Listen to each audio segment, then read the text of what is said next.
if I didn't network through social media, I wouldn't have a job. I wouldn't have met some of my people that have kind of trained me in terms of business. I wouldn't have had met my friends. Like, social media can be super fake, super fake. But what's really like genuine about it is that it became such a really crucial marketing tool back in 2008. Maybe that's what we titled the episode, 2008.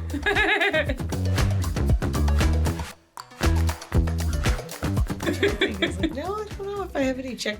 Filipinos always fight for the check. That's the only thing that I can think of. That's a Midwestern thing too. My family does that. Like, it would be super awkward to be at like a Dairy Queen trying to get ice cream with my dad and grandma, and we'd be there for 15 minutes while they argue on who's buying the like $12 worth of ice cream. Yeah. Meanwhile, there's an entire line going. It's like, who cares? Talk about ego, as we did in our last episode. Like, just let it go. Just let it go. It's $12. I know. I'll tell you what, as a kid, you both buy me ice cream. I get 2 ice creams and you shut the fuck up. How about that cool plan? Yeah, it was. Okay, so what's your ideas for stories for today? This is going to be a fun one. At least I hope so. I think so. Good, unlike the other ones. No. The other ones. No, the other ones are great. I'm excited. Okay. Here's what I would like to know. So we graduated from the same high school, and we didn't know each other in high school. No. Shit, I forgot my yearbook. It's on my desk at home. Anyways. Oh, no. Yeah. Okay, that will be embarrassing. And then I don't know, like, I've caught little bits and pieces, and I know some of your professional history, but you leave high school. What happened to you? Okay, what's the short version of your life then till now? As long as you can share stories about what happened after high school. Okay, how about this? We'll go year by year. Oh, that will take a very long time. 2006. Uh-huh. I was at Eastern New Mexico University. Fall of 2005, 2006. I pledged Zeta Tau Alpha fraternity, became a big part of my life. Went to Eastern New Mexico, partied my ass off. What were you doing in 2005, 2006? I was a senior, so I was 1 year behind you. Okay. Then, 2007, still at Eastern. I ran for student body vice president. I became student body president because of I became student body vice president because of a pro tem thing. I started my broadcast education and career at News 3 New Mexico, KE and WTV. What? And then at that time, I met my son's dad around that time. Okay. And that's relevant. 2007. I am starting at the University of New Mexico. UNM, for a media arts degree, which was their version of a film television degree, which they did not have that program yet. That would come the next year, but I couldn't join it because you had to be a freshman. So yeah, that was a fun thing. Anyway, I am working a full-time job and a part-time job and going to school full-time, and somehow was already like doing addiction full-time too. I was a busy girl. You were a very busy girl. Okay, gotcha. Okay, so, and around that time, too, I had an internship at a wonderful newspaper that is now defunct, the Albuquerque Tribune. Oh, yeah. Oh, I forgot about the Tribune. Rest in peace. I know, rest in peace. I was an intern at the time because I wanted to get into journalism. I had loved journalism all throughout high school. And then I said, I really want to be doing something in journalism, but I don't know where to get an internship. So I went the newspaper route, even though I was a broadcast journalism student, and oh boy, I realized I suck at writing. Ooh. That was really funny. I remember there was a gentleman by the name of Bill Slakey that would just scrutinize my writing. Yeesh. And I was so grateful for him because he was so patient. Yeah. And he knew, like, if I don't teach her now, I'll never teach him. But I remember specifically when he sat down with me and he taught me, like, a fire lit up under him. He became a teacher, an English teacher at Cottonwood Classical after he left the journalism world. Fun story there. Okay, 2007. 2008. 2008, I start my first, it wasn't an intern, so this was a fun story. I was in an actual production class because they did have a few of them at UNM at that point. They weren't it wasn't the whole college yet, but they did have them. And I was in a production class with a really scary, mean professor. He was not well liked. He just was very direct, and a lot of us were kind of afraid of him. He straight up told a student, you need to pick another life path. You suck at this. This ain't for you. Like, to his face in front of his sole student. That's so dumb. He wasn't wrong. That guy sucked at what he was doing. But anyway, so I had been given through the university an option to work for PBS as an intern. Okay. And I said, I can't do it. I had to pay my way through school. I had to have a job. Mm-hmm. My mom was not covering things for us. She told us when we were in middle school, you're all going to college. I will not be paying for it. Here's a bunch of ways to do it. You need to be in sports. You need to be well-rounded. You need to do this. There's loans. There's grants. You have to go. I won't be paying for it. Figure it out. So we all did. So it was a really hard decision. I'm like, am I turning down something that, could lead to my career and all of this? But at the same time, I got bills to pay. I have to do all these things. So I turned it down, and I was so scared when I turned that internship down. So I'm in this production class with this scary professor, and it's before class, and we're all sitting in the sound studio talking about the reviews he has online. You know how they have those like grade my professor or whatever. Oh, I have terrible ones. Do you? Okay, great. Oh yeah. Well, so terrible. Did he. So I was sharing some of the worst ones that I had read about him. I did not know he was listening right outside the door. Oh no. So he walks in and he says, "Do you agree with those?" Uh-huh. To me only. And I'm like, fuck. Oh my God. And because I am who I am, uh-huh, and I'm an unwell person, I told him the truth. That yes, there was a lot of validity in what they were saying. He was inaccessible. It made it hard to learn from him.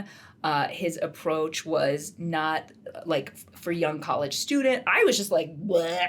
Here's what I really think. Oh my God. I know, I have a really bad habit of actually saying what I believe. Like, it's not a bad habit, it's a good habit. It'll get you in a little hot water. Yeah. So he says nothing. And we start class. And everybody's just like staring, like, oh my God, what is he gonna do to her? What is gonna happen? So 2 or 3 weeks goes by. And he, and like the professor, Jace, need you to stay after class. There it is. Yep. I'm like, can you kick someone out of this? It was a great run. Yeah, I had a great run. That's my motto. I had a great run. So I'm there. I'm by myself. I'm super scared. I'm, 19? Yeah, I'm 19 years old. And he said, I thought a lot about what you said. Mm-hmm. And you were right. I've been evaluating these things. Here's some things I can shift. Your feedback was very helpful and accurate, and I appreciate you being honest with me. I don't receive that from most of my students because of all the things that you said about me. I'd like you to come work for me at PBS. Oh my God. Paid position with him as the executive producer as my mentor. I went on to actually work there to start out as a pack mule. Of course, lugging, much gear up Sandia Mountains. I did documentaries. I moved up to being an associate producer in my time there. Uh-huh. So this thing that was, terrifying, and I just was myself. I just spoke the things I believed. He actually received it well. And so that fear I had of like, oh my gosh, I've given up this really important opportunity by not taking the internship. Because you opened your mouth. Well, and then it got me my first job in production, where everyone else, all the other students, they were interns, but me. I love that story. Yeah, it was this really great, maybe having no filter can benefit you sometimes. Oh my God. Yeah, and it led to my first, that led me to recognize that I wanted to do documentary film, that I loved people's stories and learning, and the communal, humanity version of film, which comes through documentary, which in turn led me to recognize what I really love doing, what I'm really here to do, and the working with people and all of those things. And it had nothing to do with film. I didn't actually want to do film as it turned out. But anyway, so that's what I was doing at that time. I was starting because it's PBS. 2008, 2009. Okay. Uh-huh. And still going to school full time, still working my other full time job as well, and doing part time PBS. Wow. And then being a self-righteous, super mega asshole in the world. Also, I was living a double life at this point, so I was in constant hiding, in constant fear that people were going to learn what I was doing in the background, my shady dealings, if you will. And it was exhausting to live that way, to try to always, like, such arrogance in me as well. But, like, in order for people to not look at me, I made sure that the spotlight was always on them by being super critical, by being really judgmental, by calling out every potential flaw they might have. Yeah. Just really not showing up as a good kind person in the world, because I was just so afraid that they were going to realize all that stuff was in me. But 2008, if you think about it, right, it's 15 years ago. And how I know that number, I'll talk about it here in a second. Because of math. Because of math. That I don't do very fast. Well, my son was born at the time that you were at New Mexico PBS. So I was in Portales at that time, going to school at Eastern New Mexico University. And I had ran for student body president. I didn't get it. I didn't win. And I at the time, because I partied my ass off, which is so fun. I don't regret it one bit. I also was having a difficult relationship with myself, my self-worth, understanding my physical being at that time. You know, you talk about your sex addiction. I don't think it was primarily, again, it's a hot topic, but I think what had happened around that time was I had a sexual assault happen in college. And at the time, you know, sexual assault wasn't as it was very taboo to talk about. Yeah, you just didn't. And I remember you'd be at risk, and that was still true some today. But yeah, gosh, yeah. So when the sexual assault had happened, I remember reporting it. Back then, you know, police officers just didn't know how to handle situations like this, and so this individual cop, I remember, campus police had said, "Well, you were drinking, so you were kind of at fault too." And that sexual assault kind of... That, now my blood's boiling. Yeah. And so what led up to that point was in 2008, I said, or 2007, 2008, I was like, okay, I'm done. I'm done being here at Eastern. It was too painful to be around. Yeah. It was, and still to this day, I love going to visit. I don't love going to visit Portales. Nobody does. Because of the pain that I had 15 years ago. And I say this because it's like a lot of the memories. Like, I remember where it happened. I remember the dormitory. It's not there anymore. I remember the feeling of feeling sad and hopeless and just like living that double life of like, well, I want to be student body president. And then all of a sudden I'm like, I'm one of the most depressed motherfuckers you'll ever meet on this campus. Everybody goes through a tough time in college, right? And as did I. So moving, you know, fast forward, during that summer, I made the decision not to go back. And then I got pregnant. And so that wonderful surprise is now 15 years old. I call him a wonderful surprise. He even has said to me before, he's like, Mom, was I an oops? And I was like, I love you. And you were made with love. So shut the fuck up. So I told my son that. So at that time, you're talking about double life, talking about struggle. I was part-time at C&M. I remember the time like it was yesterday. So it was November 1st. I found that I have a health condition, which is a polycystic ovarian syndrome, PCOS. And so I didn't know that I had that all my life, but I was just like so irregular. So all of a sudden I was like, I was about to faint. Like, I was working at Best Buy. I was like on the ladder. I was like one of the only females working home theater TV. And I was like, I'm about to pass out and I don't know what's going on. And I like go to the top or can't come down from the ladder. I'm like, I'll be right back. And I was like, it's been a long time that I had my period still. And then I went into the Target bathroom and that's when I found out that I was pregnant with a pregnancy test. And I giggle about that because people are like, Kristelle, how successful are you? I was like, you should have seen me back in 2008. Peeing on a stick in a Target bathroom. Target's always there for you. Target's always there for you. I have a mental connection to Target. So 2008 happened, and so November 2007, I found out that I was pregnant. And then December of 2007, they're like, you're about to have a high risk pregnancy. You should really be bedridden. And I was like, oh, okay. So I was like hanging out at home, and then I walk around and like go downstairs, and then I go back up, and they're like, no, you really should be bedridden. And I was admitted in the hospital immediately after my birthday. So I spent the beginning of 2008 in medical bed rest, came back, went home, and then had my son in February. So, like, I was, like, 18 weeks pregnant when I found out that I was pregnant. And so my son arrived at 31 weeks. And so it all just happened so quickly. And I was like, I have a part-time job at Best Buy selling televisions. Not the thin LCDs either. That shit was heavy back in the day. Yeah. So it was just the beginning of the flat screen TVs. I was just barely doing like algebra and basic Excel while I was on pregnancy bed rest at CNM, our community college here in town. I didn't have a job. And even my son's dad and I at the time, we were like, well, we're not together. He's like, well, I'm going to find a job in Albuquerque. And he had no experience, no working history. And so, and then my dad and I had a really huge fight that in April of that year, after my son got out of the NICU, I was like, okay, I'm gone. Because my dad was like, you're a failure. You suck. You have no job. You have no education. And I was like, and he's like, it was really painful experience. So, my dad and I are good now, but I remember him just being so angry that he's like, well, get out. And I was like, okay. Done. So I did. And then he was like, no, you should come back. And I was like, no. You kicked me out. And that's not cool. So I'm living in Portales. So I lived in Clovis and Portales for a year. And this was like 2009. And then my son's dad and I had like a really, really tough time. Like we were kids. Yeah. I turned 21 pregnant with my son.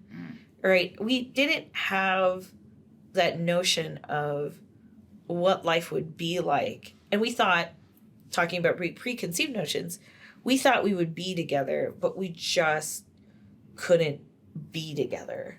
And then add that on top of postpartum depression. And then on top of that, it was just like a nightmare. So fast forward, my son's dad and I split. I had no family in Clovis. I was working at a newspaper selling advertising. Just little like 6-inch rulers, like 6x4 ads in black and white and color. And like, I remember specifically, like, I think I brought in like, I remember showing and doing an interview once. I was like 21 years old with a newborn kid with another guy that I was dating at the time, like monogamous relationship jumping. And in that particular moment was hysterical was I was selling like $40,000 to $60,000 worth of advertising per month for a newspaper at 22. Like, what the hell was I thinking? Right. And so and I'll stop in like timeline wise, like that story actually was the origin story of like how Siarza's agency model started, because I would work with a lot of agencies and in and out, or I would like be really curious. Like after I left my son behind in Clovis and Portales, I started working up here and I was like, who's Rick Johnson and Company? 3 Advertising is this new agency back then. I was like, wow, they seem so cool. They're doing like media buying. I had an internship with Joni Griffin around that time too at now Sunny 505. I was one of her interns and I was like, wow, this agency life is so cool. And then I dated a guy at the time who ended up being in Miami. He moved to Miami, which is why I moved back, because I didn't have anybody. And he moved back to Miami, my son in Clovis. But he moved out to Miami to work for an agency which is called Sapient Nitro. They did the advertising campaign for the Rio 2006 World Cup for Coca-Cola, and they created, I shit you not, one of the first digital Coke machines in 2006. This agency did. And when I heard about the cool shit, I was like, so that pain, all that bullshit, the joy of my life being born, all of that happened at a really tough time. Right. So agency life started, my life as a mom started, and then I kind of like, to kind of shorten the story, so between 2010 to now, I just spent my time like getting my degree, my bachelor's, my master's, working a career, working a couple different jobs, failing at a couple jobs, like we talked about in our last episode. And that's how Siarza, the agency, was born, was just out of a challenging time. And a mom that had to eat, right? A mom had to eat by just selling advertising, because if I didn't sell, I didn't eat. So that's how it all began. Fuck. I know dead air is like the worst possible thing on a podcast or, you know, in any production, you know, broadcast, but I'm just gonna pause for like a literal breath. Yeah. The storytelling part is fun. Right. But I think, you know, it was funny. Like, I really love how you created the name Stories, Success, and Stuff. Or, like, that was the name of the podcast. What I thought was really cool about it was the fact that I could tell some stories. And, like, one of the stories that I get was, how are you so successful? Or how are you doing so well? Or I'm really proud of you. People forget that there are moments of pain. Stories of pain, stories of challenge, stories of being broke that came with it. And so, like, telling that particular story, a lot of people are like, oh, we didn't know that about Kristelle. Right. People didn't know that my son actually didn't live in Albuquerque up until 2015. That's like barely a couple years ago, right? People had no idea. I just would never really share that story. Yeah. So it's crazy. You referred to it as the birth of your life and joy, that time. Kind of, yeah. Which is such a great phrase, because actual birthing something is painful. It's scary. It's real gross. It's messy. I called it pooping watermelon when I'm so sorry, very, Justin. Very different, but I'm so sorry. But yeah, but like, and that's there's so much truth to that. We can look at life now and like, yay, things are going well, and you have all these accolades, and all of that's true. You had to go through a whole lot. Well, and I think to get there and be who you are. I think it's so funny. We work in digital marketing. We work in social media. The life of the influencer, the life of like being social media famous. Like, the reason why social media finally became a big part of my career and the trajectory of Siarza, an agency, was because if I didn't network through social media, I wouldn't have a job. I wouldn't have met some of my people that have kind of trained me in terms of business. I wouldn't have had met my friends. Like, social media can be super fake, super fake. But what's really like genuine about it is that it became such a really crucial marketing tool back in 2008. Maybe that's what we titled the episode, 2008. Right? Because think about it, with your production career, didn't start till then. True. My social media career and my life didn't really start off till then. I've always looked at it as a painful year. Yeah. It's actually really, now that I'm like sitting and reflecting about it, it was like, that was a monumental year. Just never really thought about it that way. And my monumental years did not come until many years later. Yeah. With the birth of my life and my joy. Things started to shift and change, 2015 for you? 2014. 2014. So I did UNM. I went to Cal State LA to actually learn production stuff for a bit as well. I went through a series of relationships and failures and attempts and, trying to look successful, trying to look like I had it all together. Talk about 2008. I think that's also when I realized like my understanding of God had been betrayed and was wrong. I grew really angry at God and religion and all things in the spiritual realm. I was like, fuck that, not having any connection with that at all, which was a really big life changer. I finished, I got my degree. I was working at a pharmacy. I was a pharmacy tech at that point. Because when I left for LA, I lost my job at PBS because I didn't live here. And then when I came back, there wasn't any space or openings available to restart there. And so then it was just kind of grabbing. Oh, also I was engaged at this time. What? I got engaged in 2010. So we had worked together at an amusement park for years. Like, Cliffs? I had my first job, at 14 years old at Cliffs, also in sales. I was like a carnival barker. You know, the people that like try to get you to come play games? That was me. Yeah. And he and I worked side by side. My game was Break-A-Plate, and his was Airball, and they were in the same garage. So we spent summers together. But like then at school we wouldn't talk because he was a cool kid and I was a nerd. And so we didn't like acknowledge each other at school. He was too cool for me. Yeah. But you know, years. That happens. Yeah. I even remember we were partnered up. We had psychology together senior year, and we were partnered up.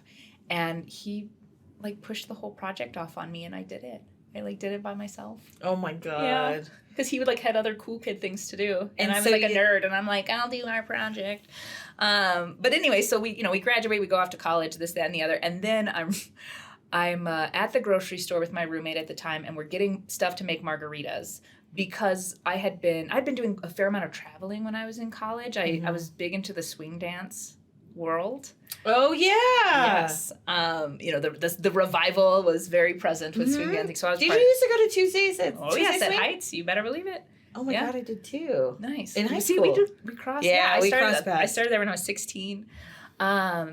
So I'd been doing some traveling, and I'd been doing couch surfing as part of that traveling. And so we would also host couch surfers, which I loved doing. And the particular couch surfer we had at the time was an asshole. He was literally, I don't remember where he was from, but he was traveling in America to write a book about how shitty America and Americans are. And I'm like, and you are enjoying the hospitality of two of them currently. Wow. Like, how dare you come into our home and then you're writing a book about how shitty America is and whatnot. But anyway, I was like, we gonna need alcohol for this situation. So we went to have a margarita night, and I turned the corner in the grocery store, and I literally almost run in and there were sparks, and it was real weird, and like weird. Yeah, because it was just like, what is this situation? Anyway, we had a very quick relationship. We were engaged within like 6 months, and a lot of people were on board. Like, he's very charismatic. He's like such an awesome person, and what they didn't know was like behind the scenes there was a lot of harm going on both sides. We were both unwell, and we were young too, early 20s. But we had this unspoken agreement that we would live in this illusion together of like this happy life. Now, we never talked about it, but we had this like dream of like a happy life, and it's like, if we just both lie long enough, we maybe can get there. Oh my God. Yeah, and like that was never like a discussed thing, but it was like, we would talk about the future and things. It had no grounding in our present reality. And it was like, we both had a really good outward facade, and we loved that facade. That's crazy. Yeah, and so it's like, if only, and then in the house it was rough for both of us. So I had that going on, and luckily broke it off. Yeah. That was a fail. I failed at getting married, which was a huge win for both of us. Now he has a you call it failure. I call it win. Yeah, it was a win failure. He's married. He's got 2 little girls. They're like super happy. Like so it was a win for both of us, but we failed at that. So that was a really tough time. Same time period. So I was working for Reels Channel. Yeah, which is a network that's on here, and at the time as an editor, I got hired as an editor, and then I accidentally worked as an editor for years after that. Then like a series of things. So like it broke off that, and that was like the loss of not just this person, but the idea of the life I thought I was going to live. That hit hard. For me, like all of my coping and dealings and things turned to sexual reacting out. So really risky behavior, really unloving behavior to myself and my body and the choices I was making, the people I was engaging with.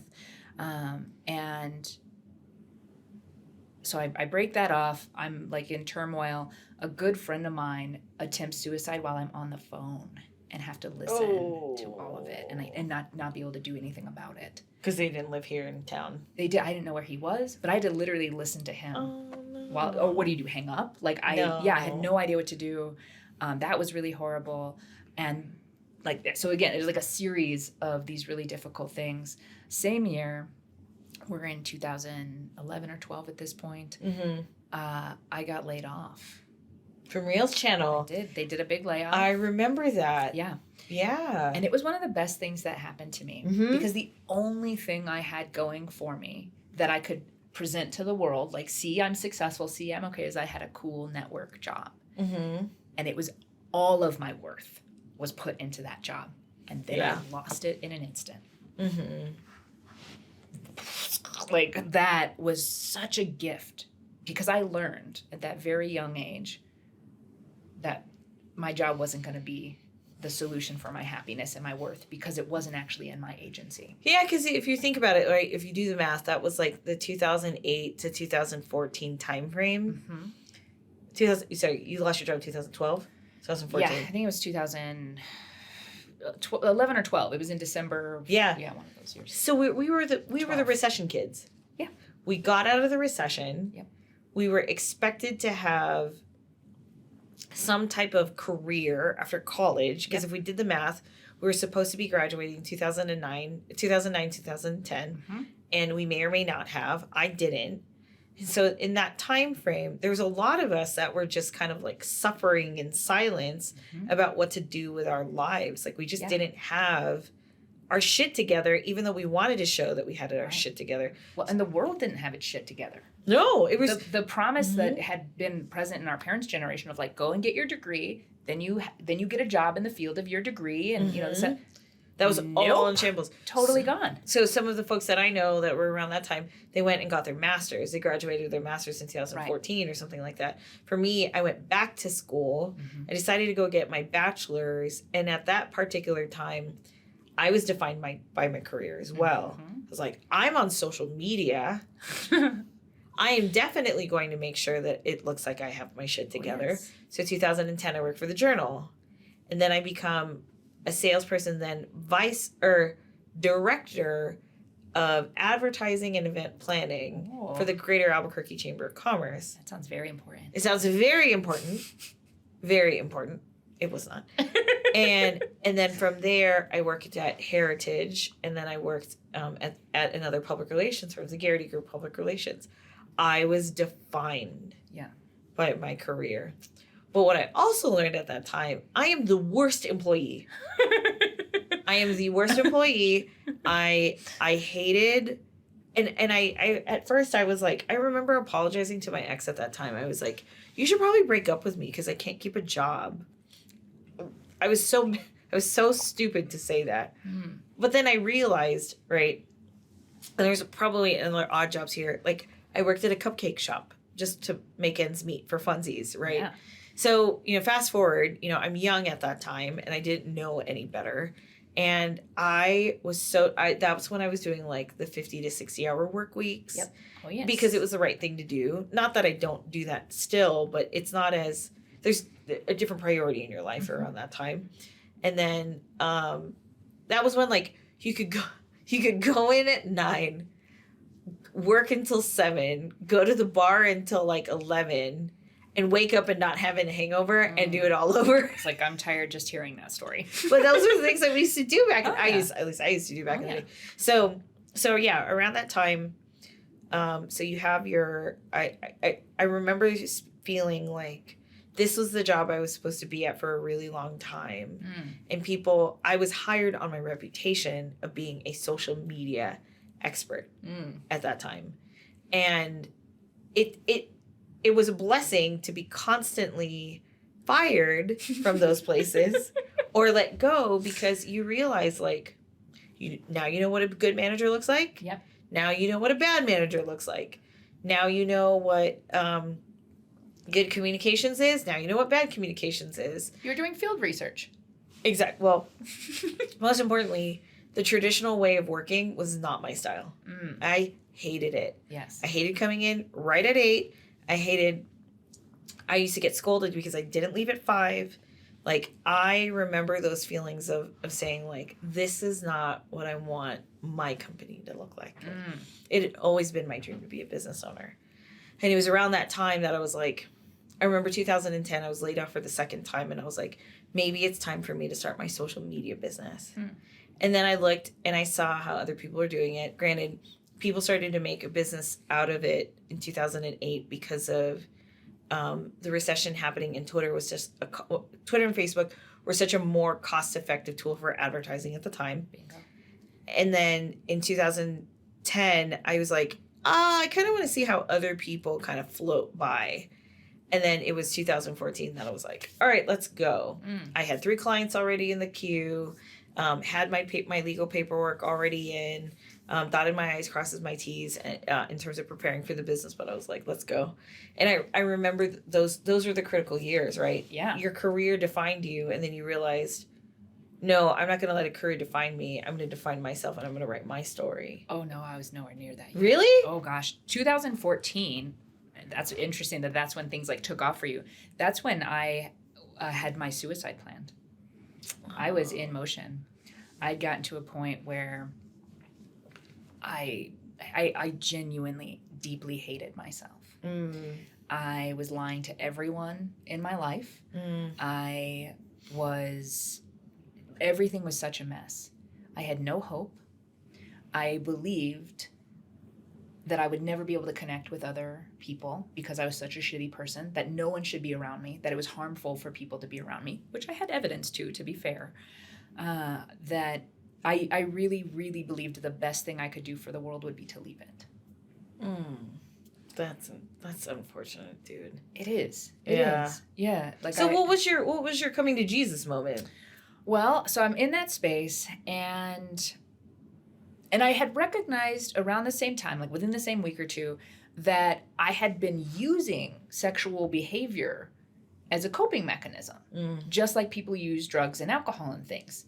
And so it's like, well, if it can be used the same way, can it have the same negative effects on your life? Like, can it be compulsive? Can it be addiction? You know, all of these things. Like, is that like that was my moment of like, if you're using these things harmfully, but to self-medicate, just like substances, is there something to that? Yeah. So I went and I looked it up, and lo and behold, motherfucking yeah, of course it can. And now, like with all the studies I've done, around like the reward system and what I know about the brain and body, it's like, yeah, obviously that can be that. And so I started seeing other people's stories, little bits here and there, that they were very similar to my own. The pain that I was in, the harmful behavior I was doing with myself, the insanity. Addiction is absolute insanity. Yeah. And so I thought, well, fuck. Like doubt. There was a little piece of doubt that maybe there was a solution. Maybe I wasn't doomed to be the worst person alive forever. So I thought, all right, I saw that there were some meetings for it in my area, some recovery meetings in my area. And I thought, I'll give you one. You have one meeting. And if it doesn't work, I'm out. Yeah. Because I can't keep doing this. And you were in Albuquerque and you're in Austin? No, I was in Austin. Okay. I was in Austin at this time. I was just completely exhausted. I couldn't do it anymore. I couldn't live that life anymore. I couldn't do the double life anymore. I was so tired. I just ran out. Yeah. And so I was like, I'm done. I don't want to do it anymore. I don't want to be this anymore. And I couldn't get away from me. And I had tried things. I've been pretty like relatively proactive in my own health and like healing. And I'd been in therapy. I had no concrete notion of the sexual abuse and stuff in my childhood yet. That was years down the line that I would actually start to come to terms with all of that. So I said, all right, you get one meeting. I'll go. I went, and I'm not going to lie. I thought I was going to walk into like a damp basement with people in trench coats and like everyone would be greasy somehow. I don't know what I was thinking. Yeah. So when I actually walked in and I saw what appeared to be like a church board meeting, like just, clean cut, normal looking people just sitting there, I thought I was in the wrong room. And I kind of like did like do I back out? And they were like, you're in the right place. Oh, they're like, I see what you're seeing and like, you're in the right place. Come on in. And so I did. And I sat there. And I listened to these people, and their pain was my pain. Yeah. Their story there were so many similarities with my own. And this like blew my mind, because here I am. I'd lived, in isolation for all of this time, thinking I was the only one in the world. We all think I'm the only one in the world experiencing this pain, the only one experiencing this situation. I'm the worst, and my situation's the worst. That ego we talked about the last episode. And so it was completely mind-blowing to me that other people were experiencing it too. That's crazy. Yeah. And I'd love to say like, and then I turned my entire life around and no, fuck no. Shit was about to get way worse. Yeah. After that. Things were about to get real dark and real gross going from that point. But spoiler alert, I didn't kill myself. Here I am, sitting here with you. Yeah. And we might, I think doing an episode around some of the barriers like addiction that get in the way of success would be a good one. Just mindful of time. I'll speed up and fast forward that I went through just absolute hell. And like the awareness of what I was doing and what was going on. Things didn't get better right away. They got a lot worse. Yeah. But in time. Yeah. In time, I pulled myself out of that. I started bringing people in. I let my mom know what was going on. That was really hard. Actually herniated a disc the next day. Like I had so much pressure and tension from everything going on and from lying all the time. And then finally like coming clean with her about being suicidal and all of this stuff. It was, my mom's the coolest. She handled it so well. But anyway, and then like I would go on to start sharing my story because I knew the pain of feeling alone in it and nobody else was. And I got, it was like I got kind of pushed into sharing my story online and whatnot. And then that, like being on camera like this was my nightmare at one point. I didn't even raise my hand to ask questions in class. I was so shy. So the fact that I was going to go on and like be on camera, be on stage, like be, all of these things, like, no, never saw that coming, that I was going to like seek it out where I'm like, where can I speak in front of people? Like, let's do this shit. Never saw that coming. Yeah. And then really pioneering a path of recovery that's very unconventional from traditional recovery, that is through self-mastery, that goes against this whole idea of like, you're the problem and it's incurable. It's like, that's total bullshit. Yeah. Total bullshit. We are the solution, actually, and it's absolutely something that can be overcome and you can gain freedom from and then go on to thrive. So the life I'm living now, total plot twist. Never saw any of this coming. Did you ever see yourself working for an agency? No, absolutely not. Yeah. No. I actually joked that I was unemployable. Yeah. For a lot of the same reasons. Yeah. Like, working with you was like a loophole in my unemployability. Yeah. Because people, one, I'm not a conventional person, so I have the hard time. You have to be here at 8, and like, what do I need? A hall pass to go to the bathroom? I'm a goddamn adult. Like, what are you talking about? So things like that, and then the whole speaking my mind and not having a filter, that typically doesn't go over well with most bosses, especially male ones. Just that's how it's turned out for me. Yeah. So no, I did not see myself working in this space, and I'm sure we will have a talk around marketing and advertising. I have a long relationship with really seeing it as a negative thing, as like a gross thing, that like marketing is like manipulative and dirty and gross, and no, not true at all. So no, I never thought I'd be here. I never thought I'd be doing any of this. I never thought that I would turn into someone I really respect and love and enjoy, and that like I enjoy bringing myself into the world and engaging with other people. Yeah. Didn't think I would be in service to others and help others. No. All of this has been such a fun surprise. That's exciting. So what can we expect from some of the next episodes of the podcast? I know that we have some stories about mentors. I'm excited about that part. Yes. I'm excited about what you had mentioned, talking about advertising, marketing, talking about grief. I think that was a topic that we had. What's one story you hope that most of the listeners, which is just one, that's going to be our ongoing joke for every episode. That's your joke. And our moms. What's one particular piece? What's one story that you think our listeners might be potentially interested in hearing about, so that way we can plan for another episode down the road? Ooh. What's yours? I'm going to throw it back to you while I think for a moment. I would say that the origin story of Siarza eventually will be a story to talk about down the road. I think another story would probably be what exactly is what matters to me, I think, is like in terms of what's going on in society nowadays. Like I hope to dive into a lot of conversations about race and success and social justice and so on and so forth. And so I'm looking forward to telling those stories at another time. So what's your story that you're hoping that the listeners will get to listen to? I hope we will. I look for. We're in charge. No hope. We will. We will talk more on the other paths that aren't yours and mine. So bringing in other people sharing their stories on how they've come to live the life that they're living, whether it was planned or absolutely not planned at all. And to really show there's no one way. There's no two ways. There's no way. Like it's, that it's all very dynamic, all really fluid, so that maybe nobody sees themselves in us, right? Maybe they're like, I don't relate to those ladies, but maybe someone else comes on and they go, oh, is that an option? Yeah. Life can be like that. That's what I'm really excited about. Sure.